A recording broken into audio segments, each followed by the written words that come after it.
done some intros and discussion about what's involved in this event, so I don't know how much introduction this really needs. This is the third annual Valley Hackathon event, and kind of outside of the big event that we put on in January, this is the seventh kind of event related to this this movement. So we're really excited about how this has grown in the number of sponsors. We have nearly double the amount of sponsors as we did last year. We have 75, I think, participants as of today, and we're expecting more to roll in over the next week or, basically a week now. So it's exciting to see the growth, and we're excited to see the event actually unfold.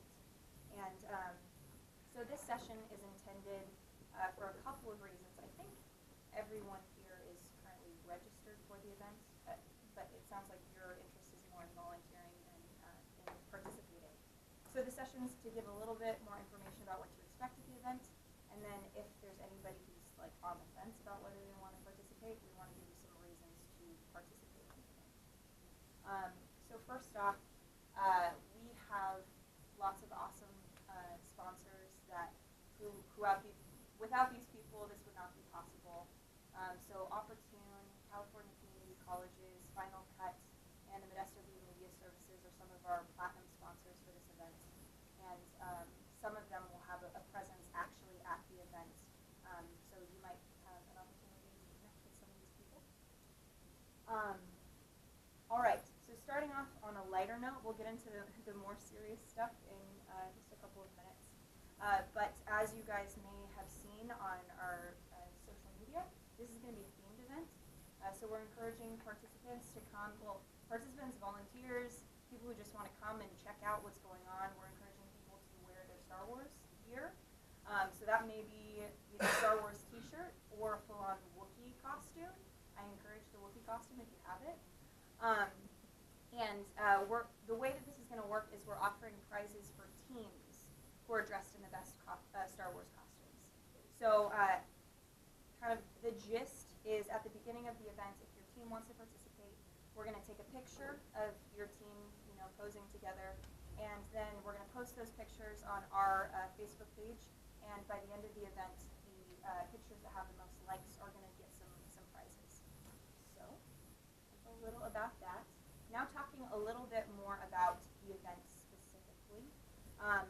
This is a very simplified version of our timeline. Some of kind of the high level things that will be happening on Friday and Saturday. So we're opening up participant registration at 5 p.m. At Redeemer Church.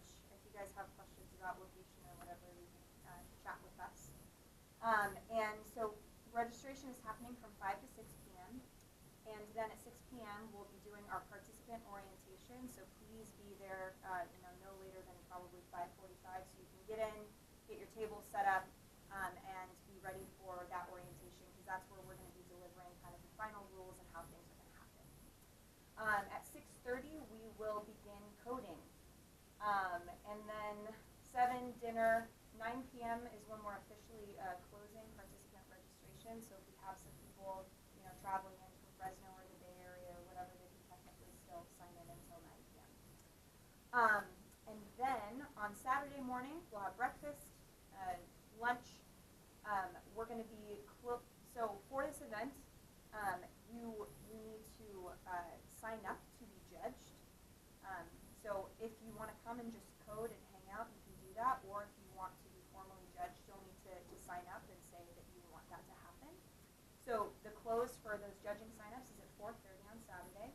At 5, we're going to grab some dinner, and that's when our preliminary judging is going to begin and take place basically from 5 to 6:30. 6:30 is when coding officially ends. Everybody's back away from your computer. And between 6:30 and 7, we're going to be setting up for the top 8 project presentations to take place at kind of in the center where we'll all be coding. And then after those presentations at 8:15, we're going to be holding an award ceremony. So that's kind of the high level event timeline. Yeah. One of the major differences between last year and this year, we were there last year, was that last year every team did the presentation, right?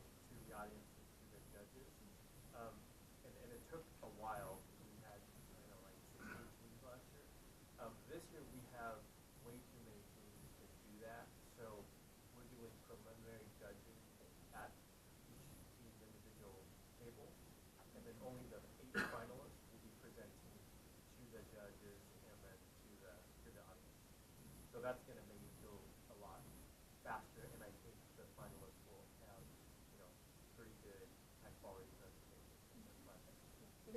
And it looks like everyone who makes that cut will receive a prize. Top 3 will get cash and prizes, and then 4 through 8 will get prizes. We have in-kind donations, that kind of stuff. So yeah. So we have our rules on our website. So if you're interested in kind of checking out the rules in more fleshed out form, then you can look at those at valleyhackathon.com. But simplified version is, first of all design elements, code, hardware builds, etc., that are related to your particular project must be created during the event.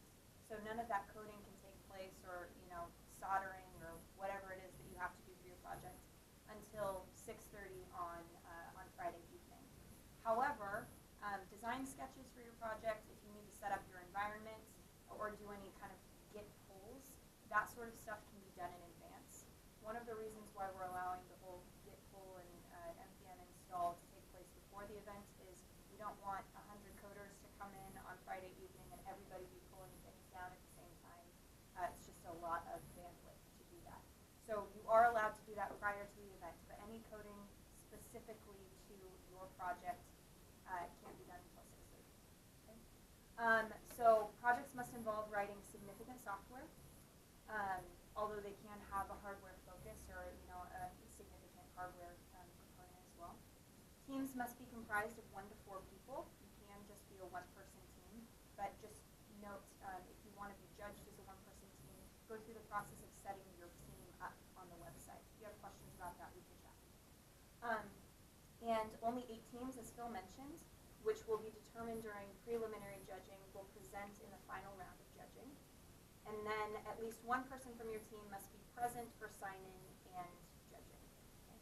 So if you need to go home during the event, that's allowable. Just make sure that someone's representing your team at those key points in time. Okay? Some basic things. So, what might you bring to a hackathon? Feel free to bring a sleeping bag, or if you have a cot or something that you can kind of easily set up, feel free to bring that stuff. Some headphones. If you want to listen to music as you're coding, it'd be greatly appreciated if you can plug in. That way your neighbor doesn't want to listen to your metal music, which is awesome. Then they have the option to listen to something else. Bring a power strip with you.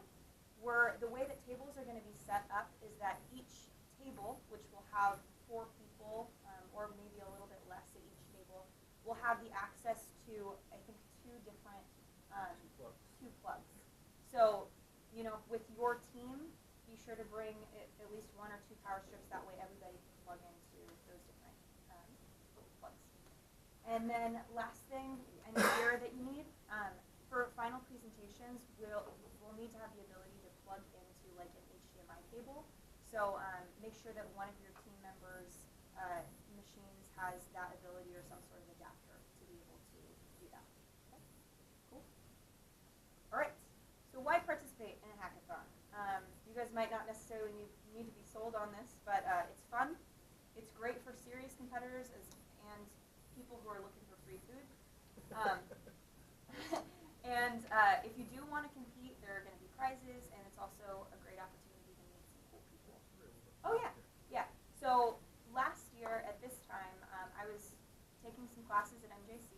I had never done any sort of professional software development before. I was very, very new to the field, and I definitely had not participated in a hackathon. So I was in Professor Phillips', I don't know, MJC people, I was in his JavaScript class, and he encouraged me and a couple of other students to participate in a hackathon. And I pretty much didn't want to do it because I was really intimidated at the idea of having professional developers be my competitors, and I didn't know what to expect going into it. I thought it was going to be a really serious event, and don't get me wrong, there's definitely that element as well. But I was kind of talked into doing the event and teaming up with a couple of other people from my class. And I was shocked by how fun they just throw free food at you, throw free stuff at you. There are surprises that take place throughout the event, and some little side competitions to keep things fun if you need to take a break from coding. It's shockingly fun to code for 24 hours. That's kind of weird, but it's true. And I don't know. And it's also a great opportunity to meet with people. So if you're interested in just kind of connecting with local developers or potential employers, it's a great way to do that. So touched on some of this stuff, but it's fundraising. You can sleep. If you want to take a break and sleep during the event, you have the opportunity to go home or sleep. Bring a cot, sleep at the event. There's free stuff, and there will be games and surprises throughout the event. One of the things that we're doing this year is a game table. So if you want to take a break from coding for a little while, you can go and play apples to apples, for instance, for a little while. So just to keep things. Star Wars costume twister for the win. Yeah, we're hoping for Star Wars costume twister. So we'll see if we can pull that off. Those costumes have to be worn throughout. No. So I have this massive Jedi robe that I'll be wearing, right? I would cook. I had to wear Wookiee costume. No, I don't expect people to code in a Wookiee costume, right? So, I mean, costume up, and then We'll take the picture for posterity. The Facebook post. We'll put up about your team so you can get everybody to like it so you can win. So you can get out, possibly get out. Towards the end, before the final judging, while we're having dinner on Saturday, I think we're going to try to take a group picture. It'd be great to get costumes on it. Yeah. So next thing. Yeah, and if you want to participate in Star Wars costume twister, you got to be costumed up for that too. Yeah. So be listening for that one. So yeah, as we mentioned earlier, if you choose not to compete, to actually go through the judging process, you don't have to be judged in this competition. So if you just want to come and have fun and code, you're totally welcome to do that. Get some free stuff, some free food. Free food is something that I hear myself saying a lot. Yeah, it's a motivator. I know, it's a big motivator for me. I got some tonight. One of the comments we got from some of the participants last year was it was some of the best food they've ever had at a hackathon, right? Because usually hackathons are like, hey, here's some energy drinks and Cheetos and a little bit of Little Caesars pizza, right? This year, one of the meals is sushi, right? And so it's a kind of a different experience for some of the. We will have pizza, but it's going to be from like one of the best. It's a real custom pizza parlor, and they actually do what's not shish kebab pizza. It's a pizza place in Turlock over by. Craving kebabs. Yeah, Craving Kebab pizza. So they're going to bring their dinner's coming from there on Friday night. So very cool. So and then we're going to have food's going to be amazing. Again, that's the hallmark of our events is we like good food. Yeah. Yes, we do. We do. So. So if you want to just come for the free stuff and just hanging out and meeting people, you can do that. But if you do want to compete, then you're welcome to come, sign up to be judged, and you can go through that whole process and add that extra layer of competition. Well, let me add. Yeah. If you want to come and sign up as a participant, that does not require you to be a competitor, right? So you can come and sign up for the event, and then just come and hang out, right? I mean, we want people coding, right? We want that. That's the whole idea of the event. But so. So touching on if you do want to come and compete, which we encourage you, if you're interested in competing, if you have the faintest notion, do it. You might surprise yourself. We are offering some cool prizes. We're expecting far over $5,000 in cash and prizes given out to kind of our top teams. So for the first place, or for the third place winner, they're going to be given $700 in cash and prizes. Second place will receive over $1,200 in cash and prizes.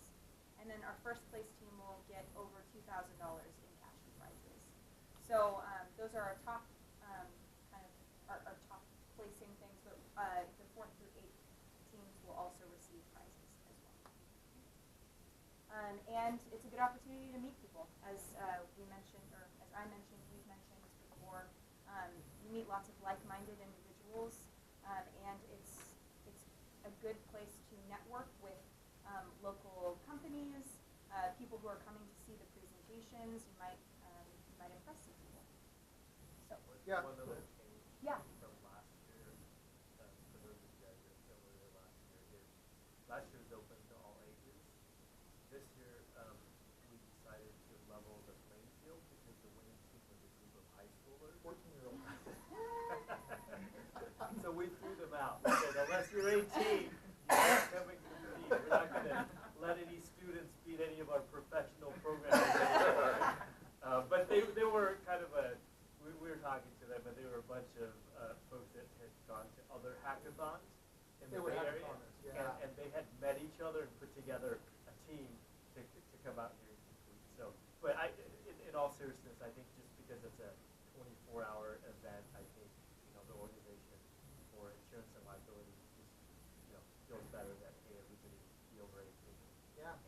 And I think it's a professional event. It's great we have some students coming, but certainly the feel of it, the sponsors, the companies, right? They're coming to meet professional programmers, and the programmers are coming to meet prospective employers students and college ready to come students. out. Right. Yeah. Right.